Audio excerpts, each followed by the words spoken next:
Saya berdoa bahwa setiap kali dari hari ke hari, dari waktu ke waktu, Roh Kudus akan menolong Bapak, Ibu, dan semua saudara. Dikatakan bahwa Roh Kudus itu adalah roh yang menolong dan memimpin kita untuk masuk ke dalam seluruh kebenaran.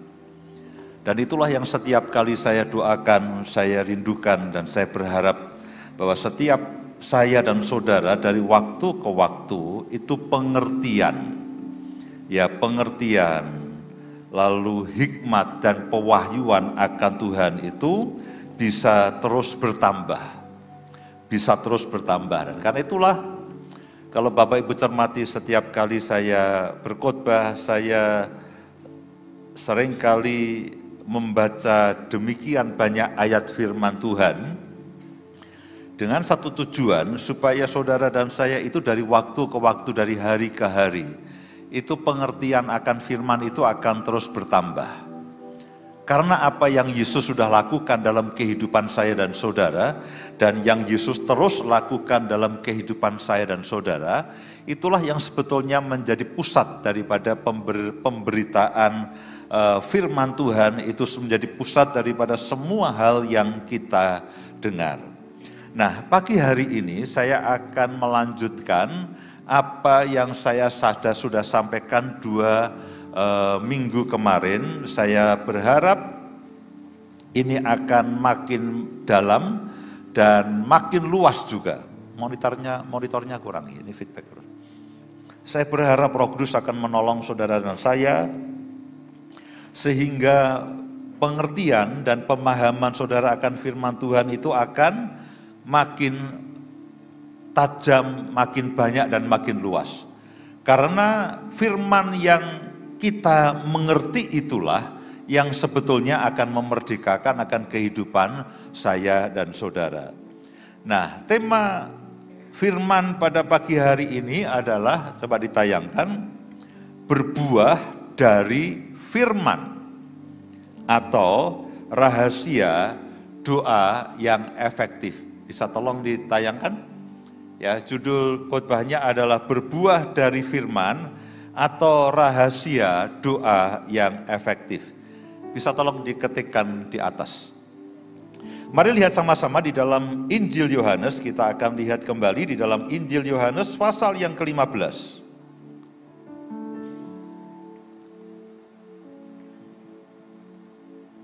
Rahasia doa yang efektif. Berbuah dari firman, rahasia doa yang efektif. Nah, itu yang akan kita perdalam pagi hari ini. Mari saudaraku, mari lihat sama-sama di dalam Injil Yohanes pasal yang ke-15.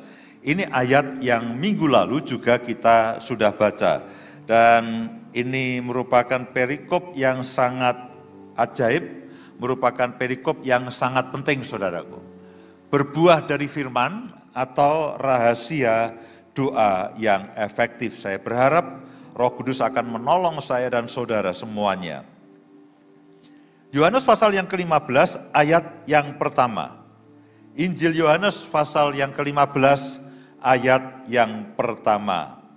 Akulah pokok anggur yang benar dan Bapakulah pengusahanya. Setiap ranting padaku yang tidak berbuah, dipotongnya. Dan setiap ranting yang berbuah, dibersihkannya, supaya ia lebih banyak berbuah. Kamu memang sudah bersih karena firman yang telah kukatakan kepadamu. Nah, perhatikan baik-baik. Tinggallah di dalam aku, dan aku di dalam kamu. Saudara masih ingat istilah koinonia yang 2 minggu lalu saya sampaikan. Coba tolong ditayangkan koinonia. Ya, koinonia. Tinggallah di dalam aku dan aku di dalam aku. Sama seperti ranting tidak dapat berbuah dari dirinya sendiri kalau ia tidak tinggal pada pokok anggur. Demikian juga kamu tidak berbuah jikalau kamu tidak tinggal di dalam aku. Nah, saudaraku, coba tolong tayangkan koinonia. Nah, saudara masih ingat istilah koinonia ini? Ketika Yesus katakan bahwa tinggallah di dalam aku dan aku di dalam kamu, itu ada di dalam persekutuan yang dalam bahasa aslinya itu disebut dengan koinonia, yang artinya adalah memiliki bersama, saling berbagi, dan berpartisipasi. Nah, ini adalah hubungan yang Yesus itu mau supaya saudara dan saya itu ada di situ. Saya sudah sampaikan begini, bahwa saya dan saudara ini tidak hanya sekedar mengikuti Kristus. Bahwa kita sebagai pengikut Kristus betul, artinya apapun yang Yesus lakukan itu menjadi tauladan bagi kita, menjadi acuan bagi kita. Tapi kalau itu saudara dan saya lakukan dengan kekuatan sendiri, dengan kemampuan sendiri, itu tidak akan mungkin. Terlalu ajaib bagi saudara dan saya, itu terlalu ajaib kalau kita hanya mengikuti akan Yesus. Karena itulah hubungan yang Yesus itu rencanakan dalam kehidupan saudara dan saya dengan Dia, itu adalah tinggal di dalam aku, saudara dan saya tinggal di dalam Kristus, dan Kristus tinggal di dalam saudara dan saya. Sudah saya terangkan bahwa itu sama sebetulnya dengan ketika Yesus mengatakan seperti aku ada di dalam Bapa dan Bapa di dalam aku, itu sama. Itu artinya menjadi satu, tinggal dalam satu persekutuan, tinggal di dalam kepemilikan bersama, saling berbagi dan saling berpartisipasi. Nah, itulah artinya koinonia. Nah, Alkitab mengatakan begini, sama seperti ranting tidak dapat berbuah dari dirinya sendiri.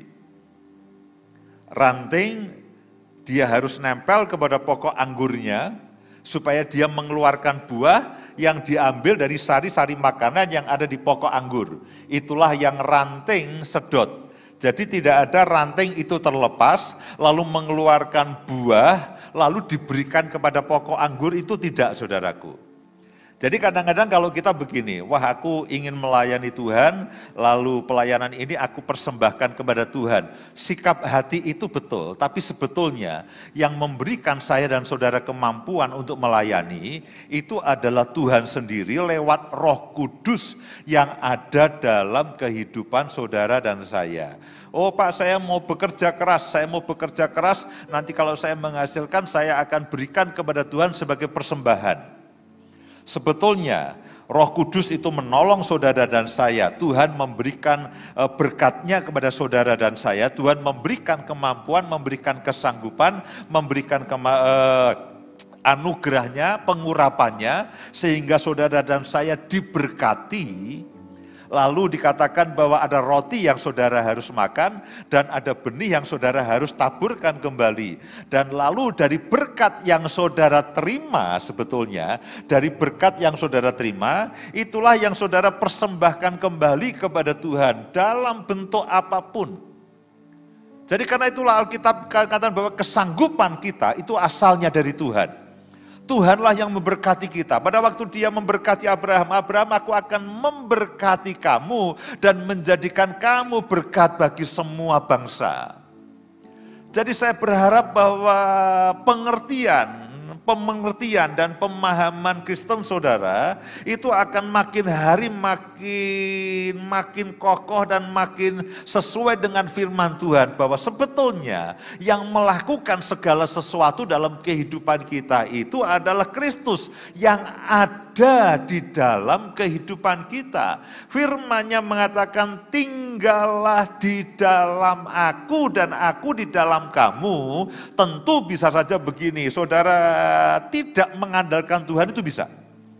Tuhan, aku mau bekerja dengan kemampuanku sendiri. Aku mau melayani dengan kemampuanku sendiri. Aku mau melakukan segala sesuatunya dengan kemampuanku sendiri. Bisa tidak saudara lepas dari Tuhan untuk melakukan sendiri? Bisa. Alkitab mengatakan jangan menjauhkan diri dari kasih karunia. Artinya saudara dan saya bisa menjauhkan diri dari kasih karunia. Bisa tidak saudara tidak memanfaatkan semua yang Tuhan sediakan? Bisa.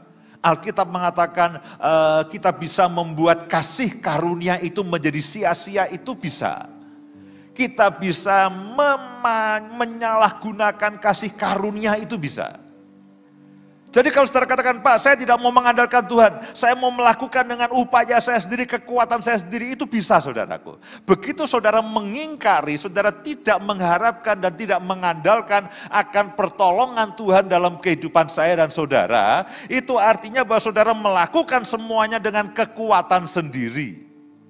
Nah, Alkitab mengatakan sebetulnya di hadapan Tuhan, sebetulnya di hadapan Tuhan dikatakan begini, kamu tidak dapat melakukan apa-apa, kamu tidak dapat berbuah, jikalau kamu tidak tinggal pada pokok anggur. Ayat yang kelima, lebih jelas. Ayat yang kelima, akulah pokok anggur dan kamulah ranting-rantingnya.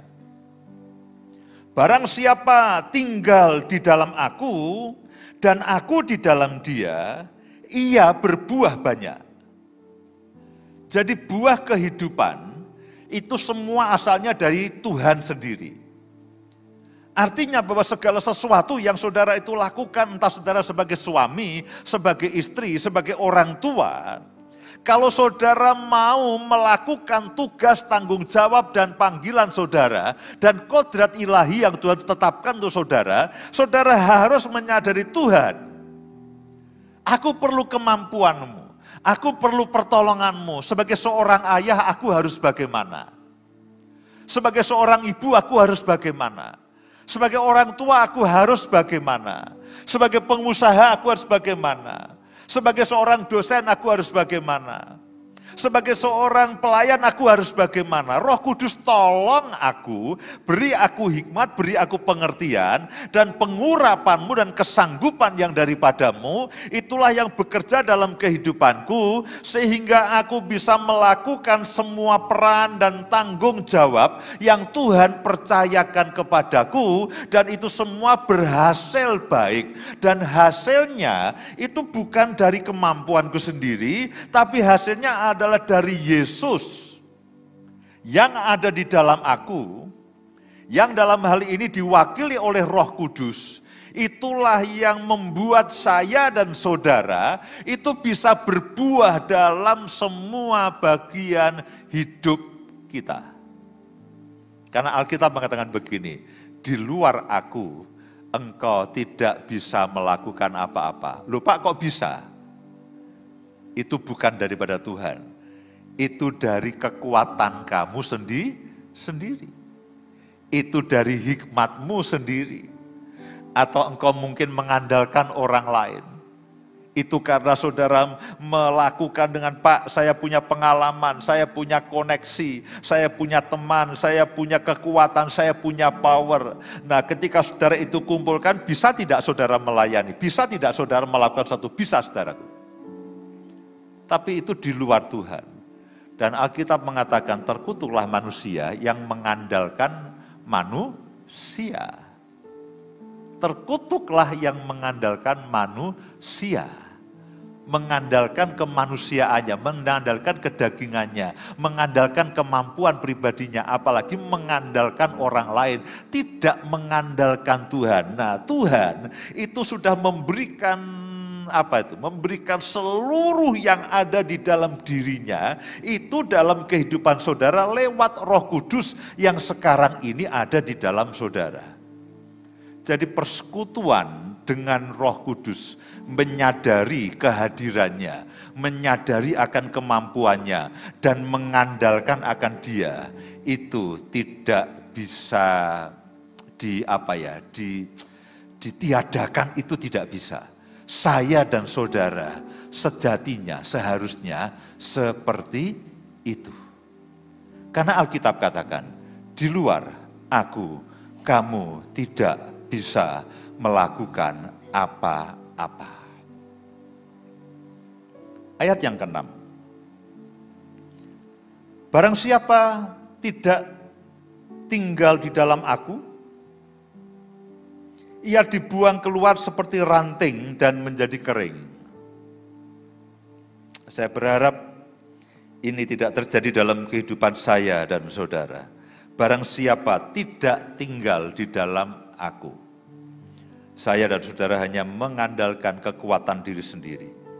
Ia dibuang keluar seperti ranting dan menjadi kering. Kemudian dikumpulkan orang dan dicampakkan ke dalam api lalu dibakar. Nah, ayat yang ketujuh, perhatikan baik-baik. Jikalau kamu tinggal di dalam aku dan firmanku, firman Tuhan, tinggal di dalam kamu. Yesus itu adalah firman yang hidup. Yesus tinggal di dalam kita. Sekarang dispesifikan firman. Firman. Yesus adalah firman yang hidup. Alkitab adalah firman yang tertulis. Nah, kita akan perdalam di sini, saudaraku. Jikalau kamu tinggal di dalam aku dan firmanku tinggal di dalam kamu, perhatikan baik-baik. Mintalah apa saja yang kamu kehendaki dan kamu akan menerimanya. Nah, ayat ini jangan dipotong separuh belakang. Kalau ayat ini dipotong separuh belakang, bahaya, saudaraku. Mintalah apa saja yang kamu kehendaki, Tuhan itu baik. Minta maka kamu akan diberi, ketuk maka kamu akan dibukakan, cari kamu akan mendapatkan, minta saja, minta saja, minta saja, kamu akan menerimanya. Nah, itu salah kaprah. Ayat ini tidak boleh dipotong. Begitu ini dipotong, ini akan menyesatkan hidup saudara. Ini akan menyesatkan iman dan pengharapan saya dan saudara.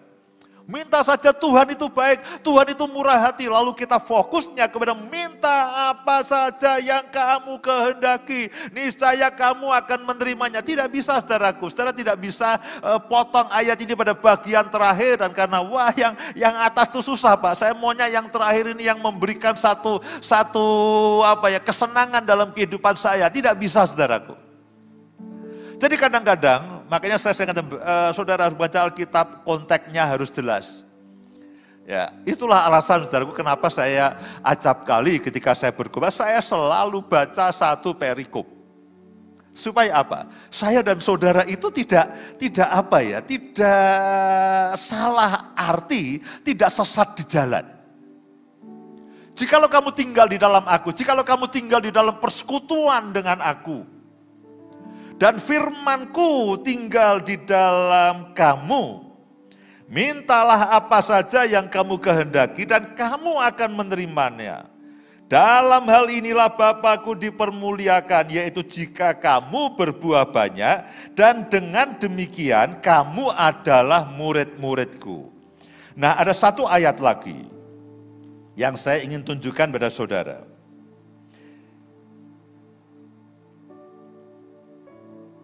Di dalam Yohanes pasal yang ke-14, ayat yang ke-12. Ini ayat sebelum ayat ini. Yohanes pasal yang ke-14, ayat yang ke-12.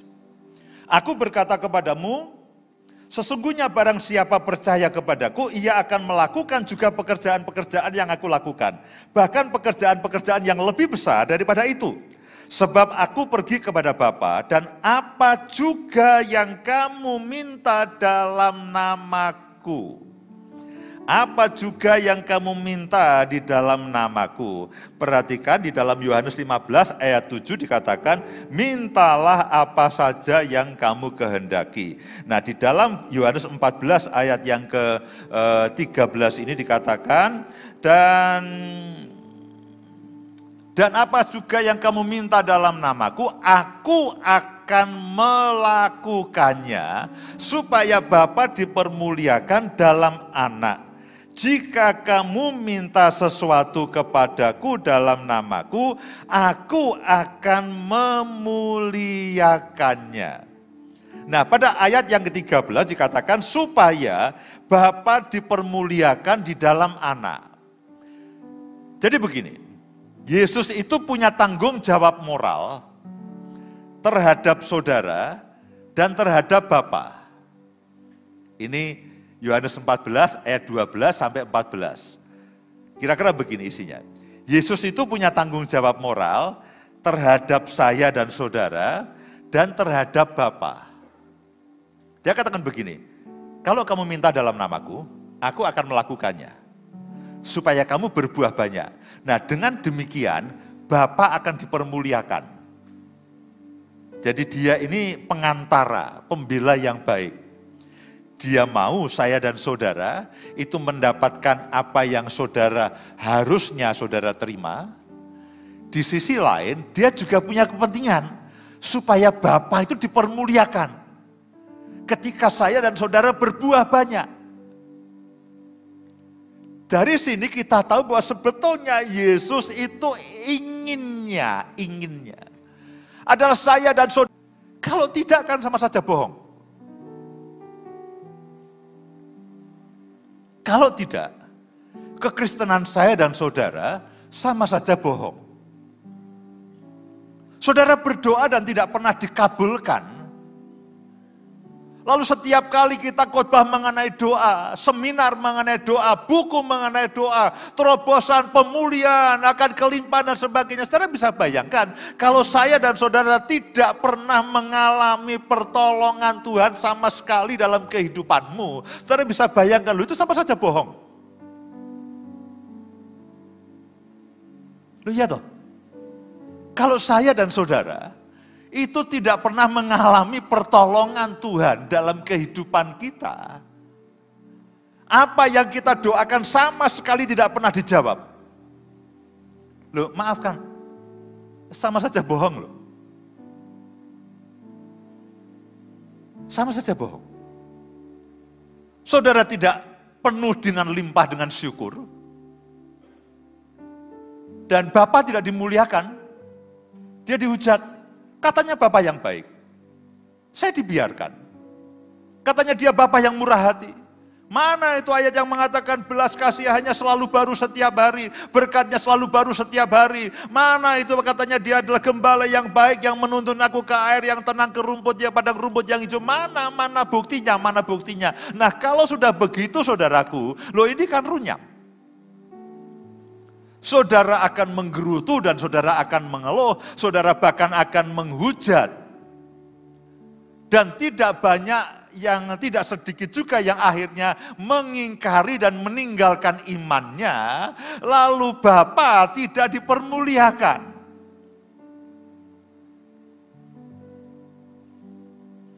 Jadi kepentingan Yesus adalah saudara dalam semua peran dan dalam semua tanggung jawab kehidupanmu, saudara berbuah baik. Sebagai suami, saudara berbuah baik, istrimu menikmatinya. Anak-anakmu menikmatinya, buah-buah yang baik. Sebagai seorang istri, suamimu mengagumi, Tuhan, tidak ada yang lebih baik dari dia. Sebagai seorang pengusaha, orang lain diberkati, pekerjamu diberkati. Sebagai siapapun saudara berbuah, menjadi berkat dan berhasil dalam semua hal. Itu yang Tuhan inginkan. Kalau tidak, maafkan saya, sama saja bohong. Dan kalau sudah begitu, kekristenan kita akan menjadi sangat flat, datar, kemudian tawar, dan wis rasa Tuhan-Tuhanan. Ora usah Tuhan-Tuhanan. Saudara pernah dengar ungkapan begitu?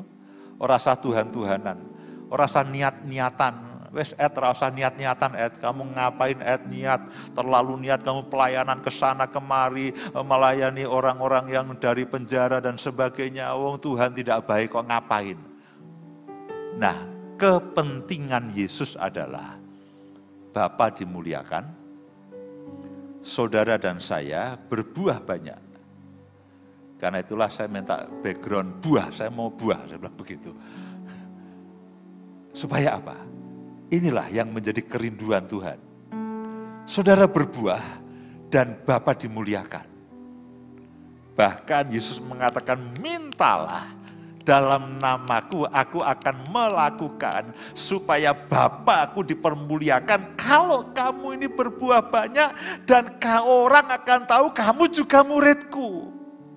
Kalau tidak, loh kamu tuh muridnya siapa? Nah, ada satu poin penting saudaraku.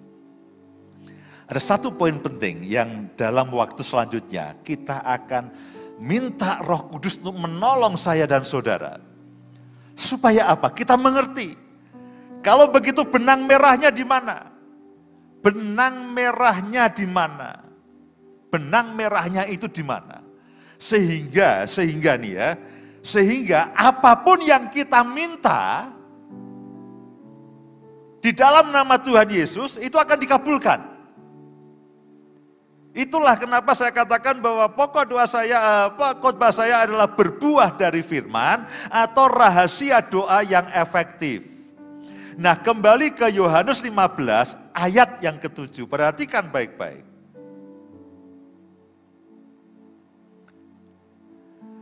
Yohanes 15 ayat yang ke-7.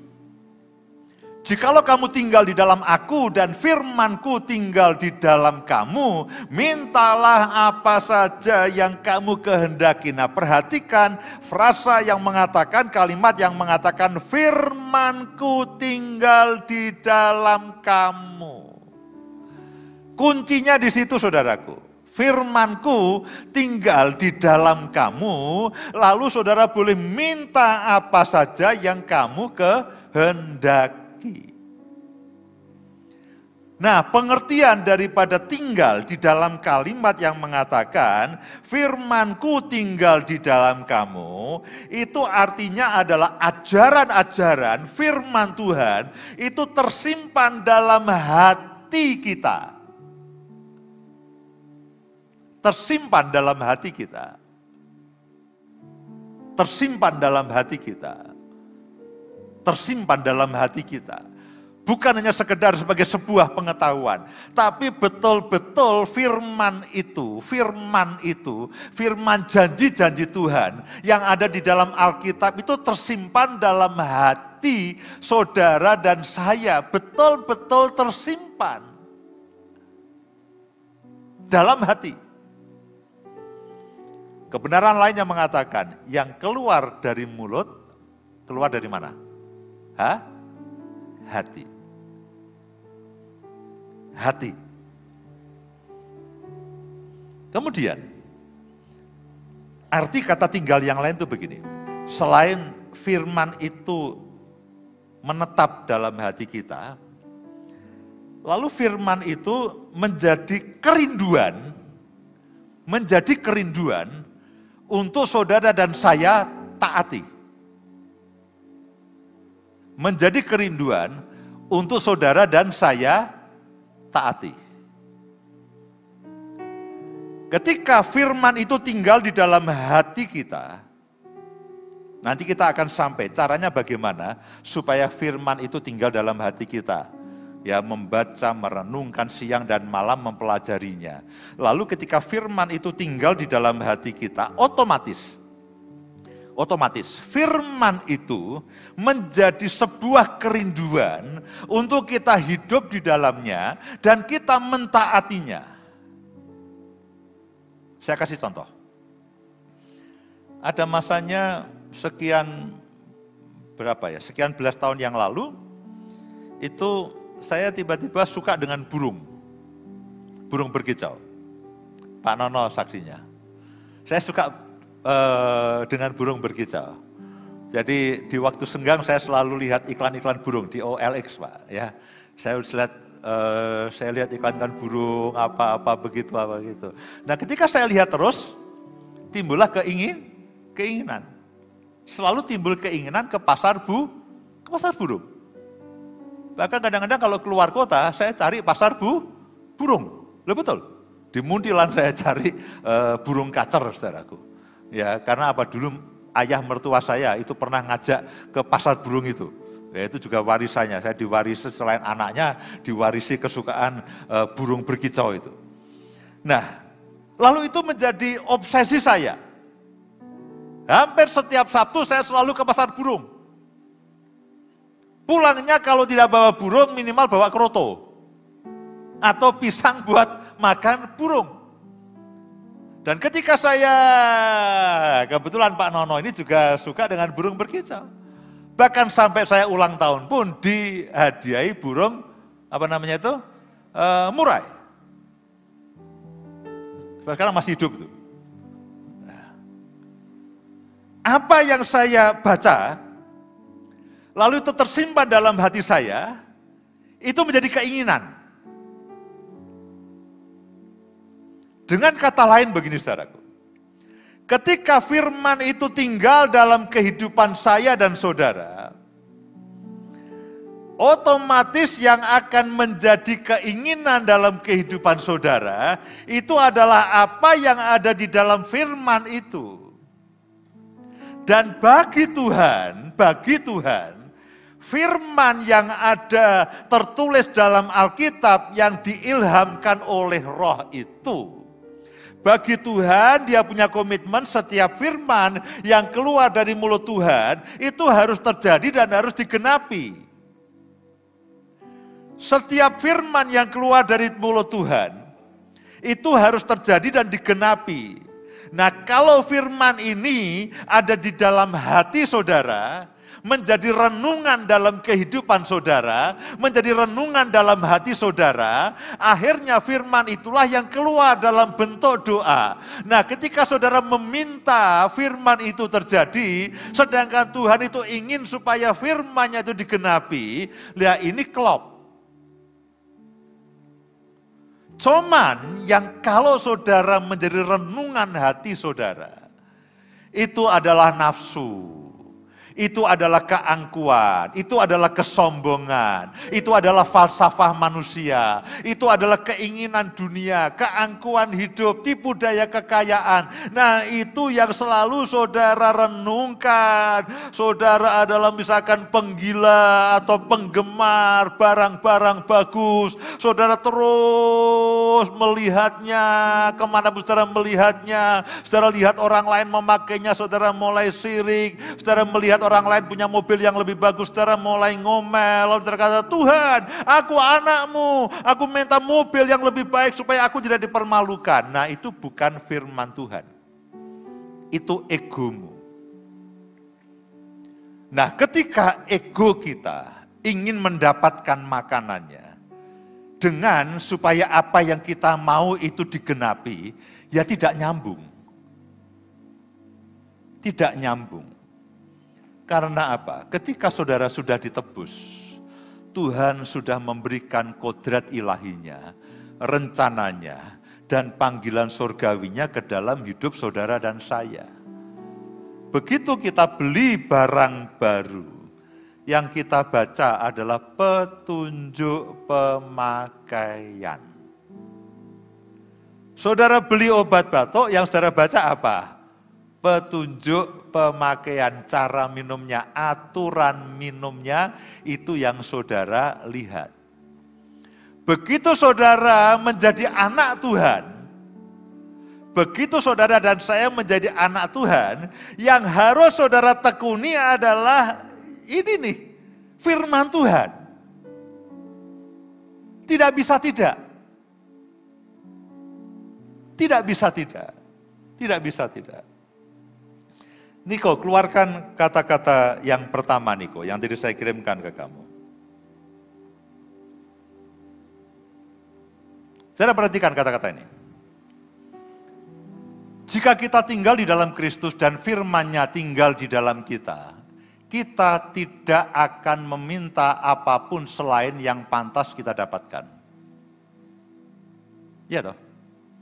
Saudara tidak akan meminta yang di luar firman Tuhan. Saudara tidak akan meminta yang di luar maksud Tuhan. Wong itu yang ada di dalam hatimu kok. Itu yang ada di dalam hatimu. Yang keluar dari mulut, itu semuanya keluar dari hati. Nah, pertanyaannya yang ada di dalam hatimu itu apa? Jika kita tinggal di dalam Kristus dan firman-Nya tinggal di dalam kita, kita tidak akan meminta apapun selain yang pantas kita dapatkan. Yang pantas kita dapatkan, ya yang dari firman Tuhan itu. Janji-janji Allah yang diam di dalam diri kita siap untuk berubah menjadi doa. Yang kita minta itu ya janji firman itu, bukan ego kita. Bukan ego kita, bukan daging kita. Bukan pembuktian kita, Tuhan berkati aku supaya orang lain tahu bahwa aku ini anak Tuhan kaya raya. Loh, tidak semuanya harus seperti itu. Tidak semua nabi kaya raya, tidak semua rasul-rasul itu kaya raya. Setiap orang punya peruntukannya masing-masing. Setiap orang punya kodrat ilahi masing-masing. Ada yang harus dijadikan konglomerat, itu memang ada. Ada yang harus dijadikan pekerja, itu harus ada. Ada yang harus dijadikan pendeta kaliber dunia. Ada yang kaliber lokal. Semuanya pada tempatnya masing-masing. Tidak semua pohon itu pohon beringin. Ada pohon tomat. Ada pohon semangka.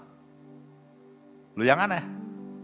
Pohon beringin buahnya kecil, badannya besar. Pohon tanaman semangka hanya merambat di bawah, buahnya besar. Itulah Tuhan. Seorang sedang duduk liar-liar di bawah pohon beringin. Lalu jatuhlah buah dari pohon beringin, ceduk begitu. Dia lihat kecil sekali. Dia ngomong Tuhan itu tidak fair, tidak adil. Wong pohon beringin gedenya begini kok buahnya kecil. Sedangkan semangka yang merambat buahnya gede. Untung Tuhan tidak jahil.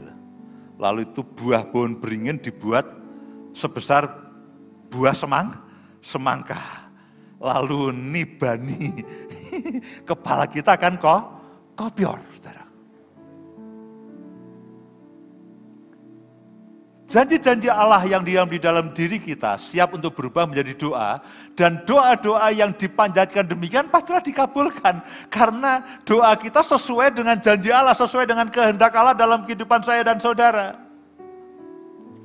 Karena itulah saudaraku, tidak bisa tidak saudara dan saya akan membaca firman Tuhan banyak-banyak. Maafkan saya Pak, apakah ada jalan pintas? Saya katakan tidak ada saudaraku. Kalau saya ada berarti saya mengingkari akan kebenaran firman Tuhan. Catatan yang kedua Niko, silakan. Saudara perhatikan akan kata-kata ini. Rahasia ya doa yang terjawab ialah tinggal di dalam Kristus. Makin dekat kita hidup dengan Kristus melalui merenungkan dan mempelajari Alkitab, makin selaras doa-doa kita dengan sifat dan ajaran Kristus sehingga doa kita akan lebih efektif. Tidak ada cara lain, saudara. Yesus punya kepentingan setiap doa kita itu dijawab dan berhasil.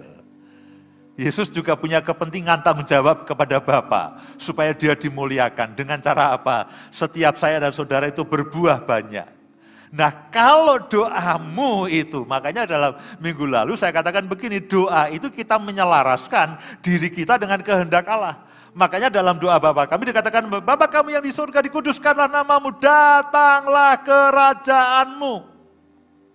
Jadilah kehendakmu di bumi seperti di surga.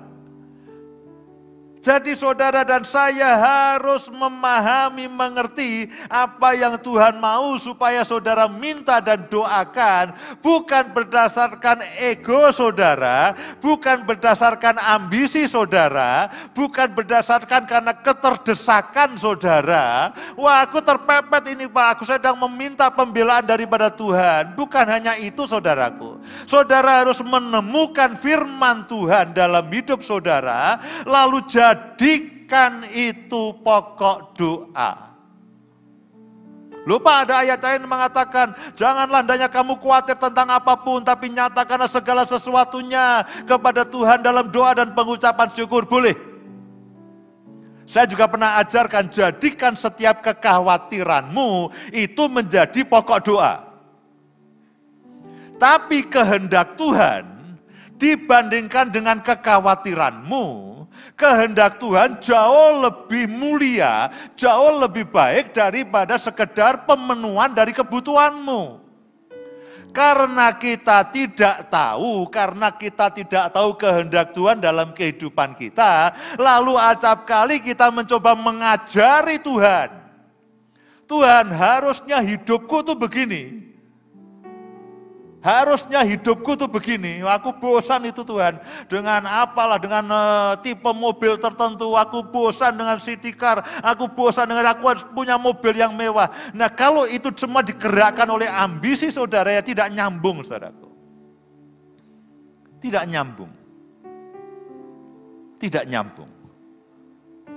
Jadikan setiap, oke, andai kata saudara punya, Pak boleh gak saya punya keinginan didoakan? Boleh, tidak ada larangannya. Cuman masalahnya begini, lalu doa yang akan dijawab yang mana? Karena itulah dalam setiap akhir dari doa saudara, Tuhan tetap kehendakmu yang terbaik. Tetap kehendakmu yang terbaik. Tuhan aku mau yang sedikit lebih mewah. Ora cocok. Belum tentu cocok. Tuhan aku mau yang jauh lebih, wah ini. Tidak selalu saudaraku. Tidak selalu. Saya pernah beli mobil, dalam waktu sekian lalu rusak. Karena saya pikir saya akan naik tingkat. Tuhan lorotkan kepada bagian yang lebih rendah lagi. Enggak bisa, cocoknya begini nih. Oh ya sudah.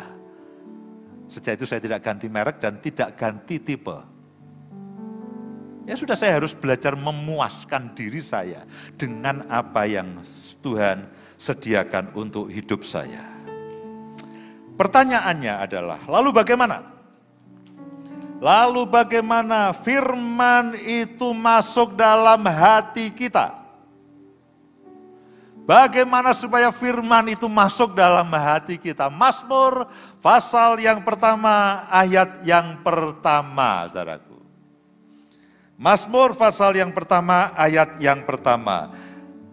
Berbahagialah orang yang tidak berjalan menuruti nasihat orang fasik. Hari-hari ini berseliweran medsos semuanya kabar, aduh saudaraku, saudara harus betul-betul betul-betul men-screening, memilah. Berkali-kali saya katakan Bu Indah, hati-hati, jangan dibaca, jangan di-share, itu hoax itu. Wah, begitu dia sebar, saya tunjukkan ini loh hoax. Oh hoax ya, iya ya, dihapus saja. Ya tiba-tiba saudaraku, ini buah ini kalau direbus 2 hari bisa jadi obat. Ya semua orang bisa buat begitu saudara. Saudara harus betul-betul men-screening. Ya, ada begitu banyak informasi. Dan saudara habiskan di situ. Berbahagialah orang yang tidak berjalan menurut nasihat orang fasik, yang tidak berdiri di jalan orang berdosa, dan yang tidak duduk dalam kumpulan pencemooh. Tetapi yang kesukaannya ialah apa? Taurat Tuhan. Yang kesukaannya adalah firman Tuhan. Dan yang merenungkan itu siang dan malam. Pemazmur katakan itu semuanya menjadi renungan hatiku.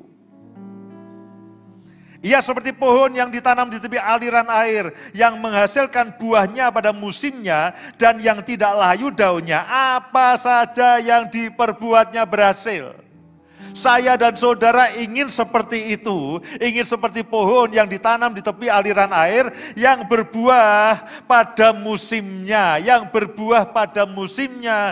tidak layu daunnya, dan apa saja yang diperbuatnya berhasil. Saya dan saudara ingin kehidupan yang seperti itu. Alkitab mengatakan, baca dan renungkan firman itu siang dan malam, jadikan itu renungan hatimu, sehingga saudara akan terobsesi, dalam tanda kutip, terobsesi. Dalam tanda kutip, bukan terobsesi dalam artian yang jelek. Tapi saudara akan terobsesi dengan kehendak Tuhan. Saudara akan punya kerinduan untuk firman itu menjadi kenyataan dalam kehidupanku. Saudara bahkan tidak bisa memilahnya. Ada ayat yang mengatakan, aku bersyukur karena aku boleh menderita karena Kristus. Paulus katakan, aku bersyukur, aku menggenapi penderitaan Kristus bagi jemaatnya. Pak, kiranya dijauhkan dari itu. Kiranya dijauhkan dari itu. Saudara akan memilah.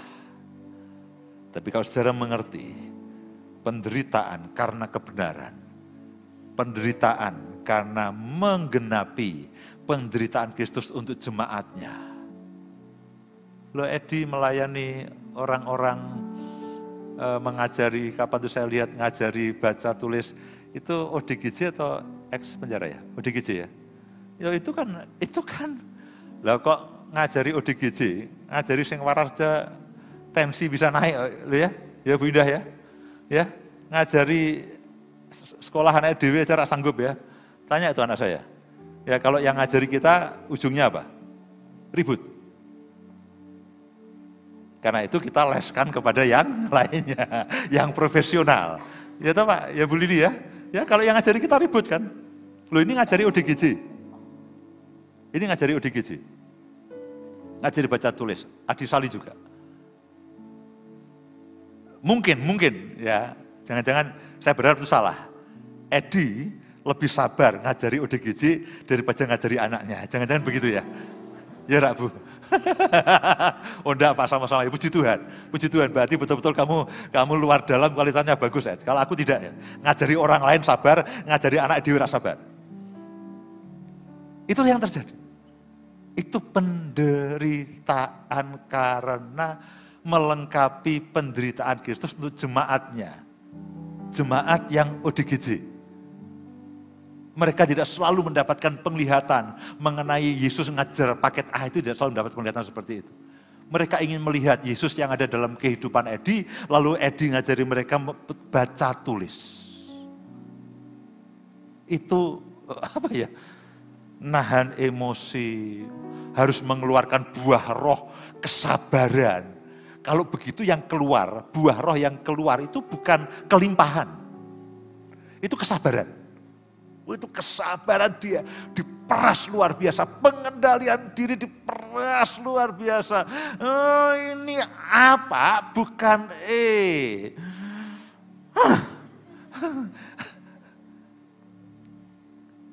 Ketika firman itu menjadi renungan di dalam hatimu, lalu itu menjadi kerinduan yang terdalam. Lalu Yesus melihat begini, aduh, ada ya yang merindukan akan firman terjadi dalam namaku. Bapa, namamu dipermuliakan karena apa? Firmanmu ada yang merindukannya. Firmanmu ada yang merindukannya untuk terjadi dalam kehidupannya. Nah inilah yang akan terjadi. Kalau saudara tinggal di dalam kumpulan para pencemooh, ya tidak bisa. Yang ada di dalam hatimu ya cemoohan. Yang ada di dalam hatimu ya omelan, yang ada di dalam hatimu ya gosip. Tidak bisa. Yosua pasal yang pertama. Yosua pasal yang pertama.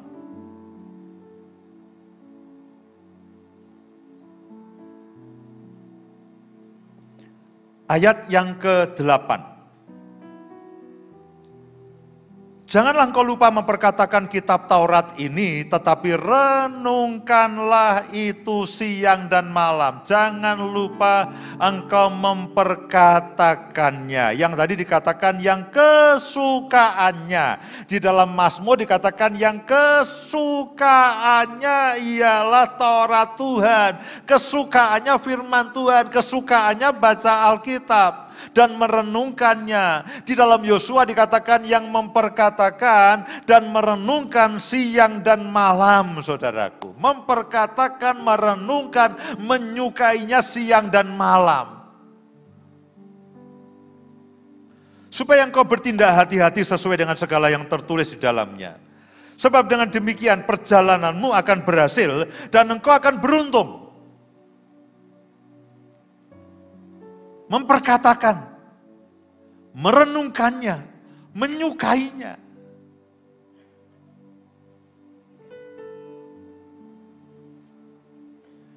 Saudaraku, itulah sejujurnya itu yang menjadikan kan begini-begini ya. Kalau kadang-kadang kalau orang khotbah itu kan oke, ini saya dulu juga begitu, 1-2 ayat, lalu ceritanya panjang gitu aja.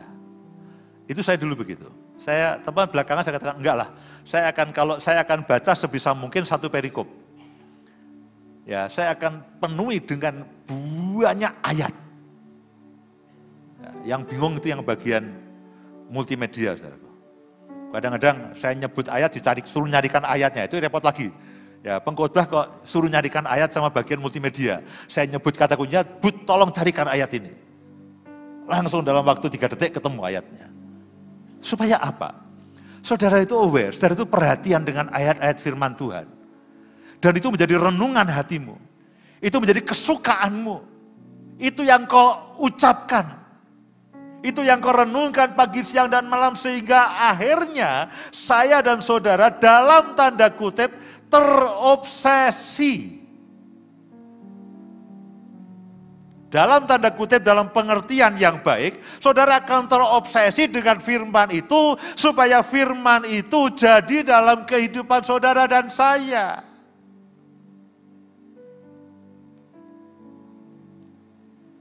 Firman tinggal di dalam saya dan saudara. Mintalah. Mintalah apa saja yang kamu kehendaki. Yang kita kehendaki tidak akan pernah lepas dan jauh daripada firman itu. Karena apa? Itu menjadi kesukaan kita, saudaraku. Saudara, apa yang saudara baca, saya itu suka otomotif, saudara. Betul, saya itu suka otomotif, saya suka nyetir, saya suka mobil. Jadi saya pernah langganan majalah mobil, mulai dari terbit pertama sampai tutup. Itu saya pernah langganan mobil, saya tidak sebutkan mereknya, itu mulai dari terbitan pertama sampai ketika zaman medsos, zaman online kan berhenti. Sampai edisi terakhir, setahu saya tidak pernah lewatkan. Akibatnya apa? Saya selalu bermimpi punya mobil impian. Bu Indah tahu, mobil yang menggetarkan jiwa saya itu Bu Indah tahu. Wah, seandainya saya punya 6 mobil, bingung juga garasinya. Loh, mobil itu kan peruntukannya lain-lain toh. Tidak bisa buat, oh ini mobil dalam kota, ini luar kota, ini naik gunung, ini jegur laut, itu kan lain-lain, saudaraku. Nah, saya tuh pengen punya mobil sesuai dengan peruntukannya masing-masing. Kalau ngantar Bu Indah ke pasar pakai mobil ini, kalau pergi pelayanan pakai mobil ini, kalau ini pengen ini, kalau pas kondangan pakai mobil ini, pas apa, saya tuh pengen punya mobil sesuai dengan peruntukannya. Puji Tuhan. Tidak digenapi. Hanya satu mobil untuk semua urusan. Saya katakan, oke. Saya sadar, saya tahu itu. Tuhan tahu apa yang saya sukai. Mobil. Dia katakan, enggak lah. Engkau kue kerjaanmu ngisik mobil. Mobil bojomu ra pernah mbok isik-isik, mobil mbok isik-isik. Bojo bisa nesu, mobil ra iso nesu, saudaraku. Sampai sekarang tidak digenapi. Saya katakan, puji Tuhan. Puji Tuhan. Saya bahagia, saya puas. Karena saya tahu itu obsesi saya. Saya tahu itu obsesi saya. Saya harus mengganti kesukaan itu dengan firman Tuhan. Nah, saya katakan, Tuhan, singkapkan rahasia Kristus. Singkapkan dan wahyukan. Dan setiap kali ada ayat bagus, saya teriak, El. Oh Pak, wih ini ayat bagus El. Wah iya Pak, ini asik ini dan sebagainya.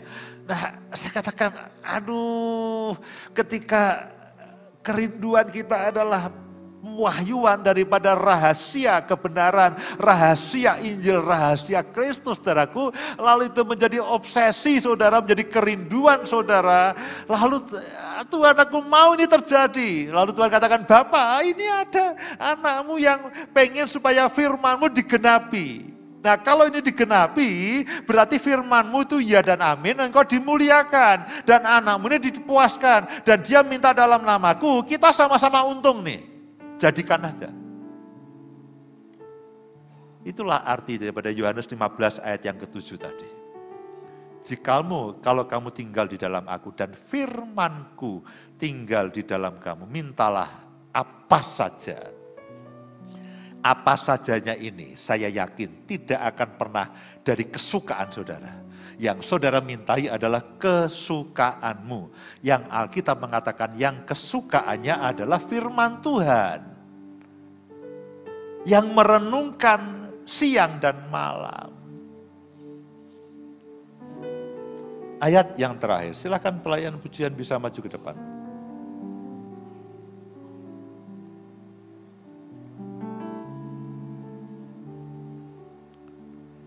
Mazmur 119,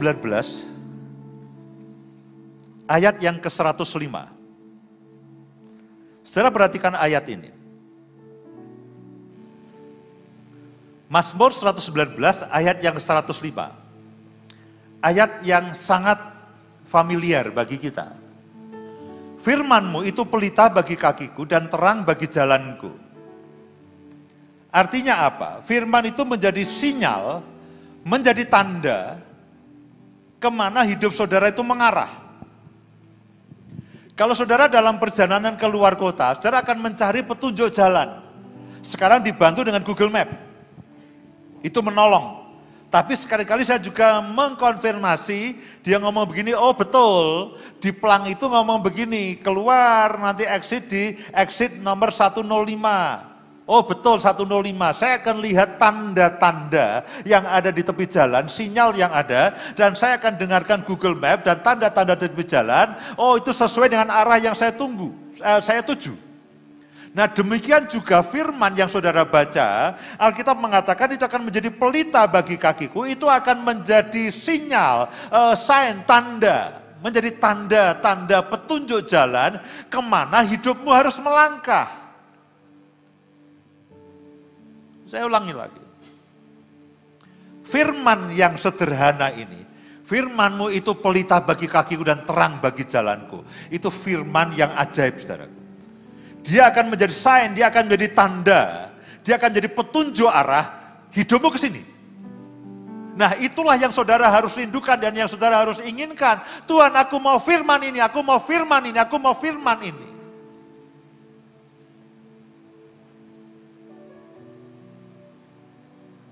Kolose pasal yang pertama ayat yang ke-6.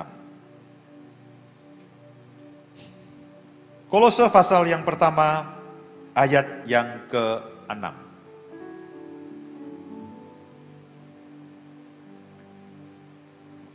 Injil itu berbuah dan berkembang di seluruh dunia. Injil itu adalah firman Tuhan. Yang berkembang di kekristenan,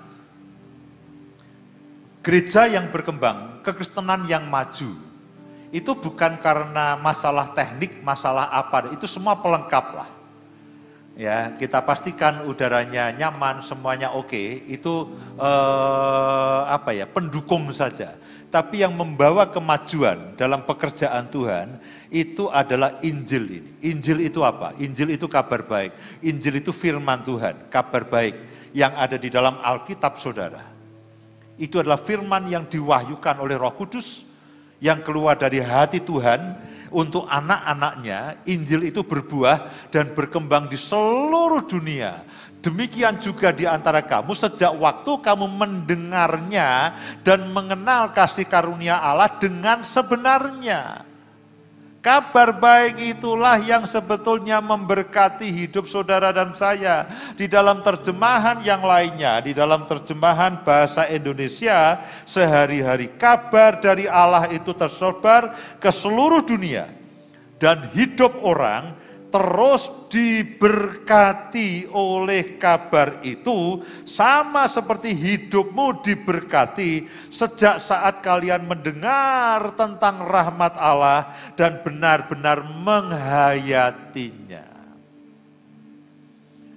Jadi saudaraku, rahasia doa yang efektif adalah berbuah dari firman.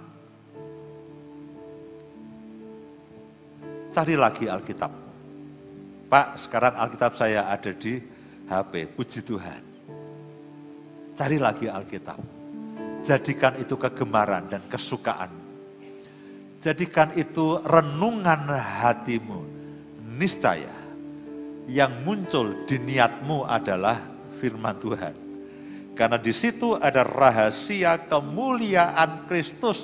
Itu yang terus saya nantikan. Tuhan, aku berdoa, wahyukan dan singkapkan rahasia kemuliaan Kristus. Rahasia firman-Mu, rahasia kerajaan-Mu. Singkapkan rahasia yang tersembunyi itu. Dan aku mau menjadi bagian di dalamnya. Aku mau menjadi pelakunya. Aku mau ada di sana. Itulah yang menjadi kerinduan kita, saudaraku. Dan kehidupan di dalam kerajaan Tuhan, kehidupan di dalam firman itu jauh lebih mulia daripada semua standar-standar yang manusia tetapkan. Oh, manusia katakan kalau kamu bahagia kamu harus kaya, kalau kamu bahagia kamu harus punya tas model ini, kalau kamu bahagia kamu harus punya jam merek ini, kamu harus punya sepatu lebih ini, nanti jalanmu lebih melayang, kamu harus punya mobil seperti ini, gengsimu akan naik. Semuanya itu hanya akan memuaskan kedagingan saya dan saudara.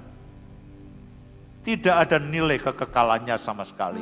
Malah acap kali itu menjadi jebakan dalam kehidupan kita. Sehingga kita akan terpikat dengan tipu daya kekayaan.